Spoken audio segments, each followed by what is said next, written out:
So being diagnosed with Asperger syndrome came as quite a shock to me.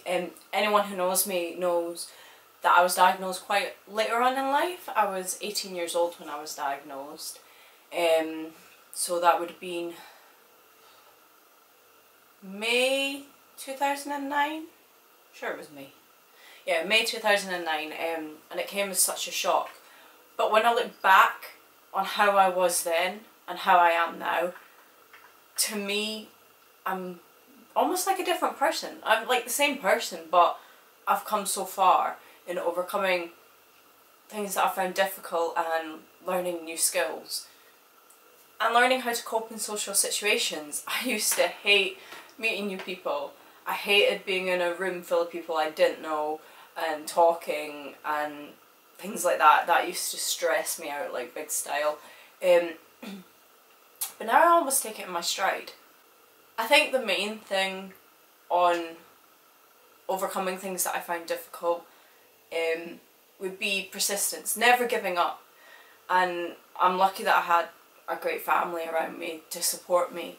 And also I looked at my life and I was like, I don't want to live my life just staying at home, not seeing anyone, not working, not having friends. I didn't want that. I wanted to be the person that I was in my head, the person that I was in my dreams, if you want to put it that way. So yeah, big changes, but I'm going to talk about the steps that I took from the age of 18 to now, so 24, nearly 25. So when I was 18, basically my anxiety was really bad. I'd have panic attacks quite a lot. I'd just stay in my room most days. I didn't really see many people. Like, I did have some friends that I would see. I wasn't at college, nothing like that. I did volunteer, but it was like once a week for like an hour. And that was really difficult for me.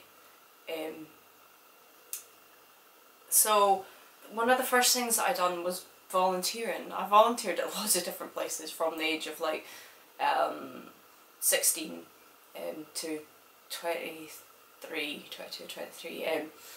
But the main one was a place that I found when I was 18. Just before I was diagnosed, actually.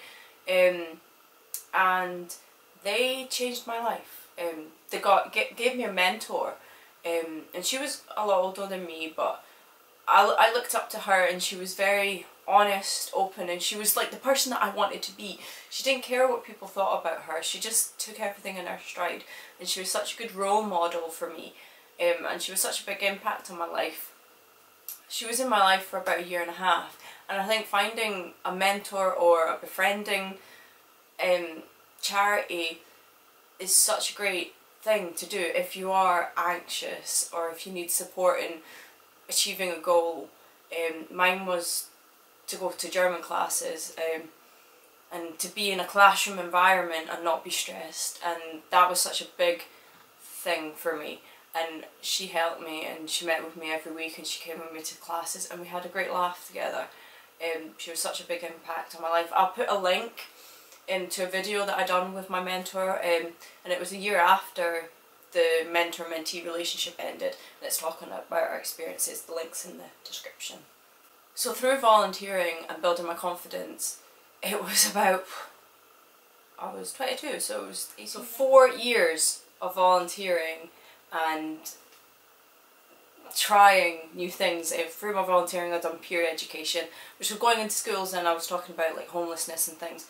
That was a massive confidence boost. Through volunteering, they put me in contact with the Social Care Academy, so I'd done that for a few months because I realised what I wanted to do, and I wanted to support people in their lives, and I've never thought I could do it. When I was at the Social Care Academy, I learned a lot of skills on like job hunting, things that I'd never been taught like before. Like, you're not taught that at school, and the job centre really wasn't an environment that I could go into because I couldn't do any job. I needed to find a job that would support me and support my autism So through volunteering, they helped me with that. And through them, they put me in contact with the Prince's Trust. And they put me on a work experience for a month at Marks and Spencer's. And they supported me through that. Now, if I hadn't have had that and someone supporting me through that and helping me and teaching me the skills, I would not have coped in a shop environment, because it's very fast paced. You've got to do everything really quickly, and you've got to talk to people, you're talking to customers, and without that support I wouldn't have been able to do that. I think one of the main things is not giving up, because from the age of 18 to now 24, it's taken me, how long is that? 18, 19, 20, 21, 22, 23, 6 years! 6 years, and I'm just starting to feel okay in myself. I'm proud of myself. It's a long process, but this is 10 years on from when my anxiety started. 10 years. That's a long time. And one of the things I'll say, never give up. Be the person you want to be. Don't let anxiety, depression and whatever difficulties you have stop you. Don't let it beat you. Just keep going forward.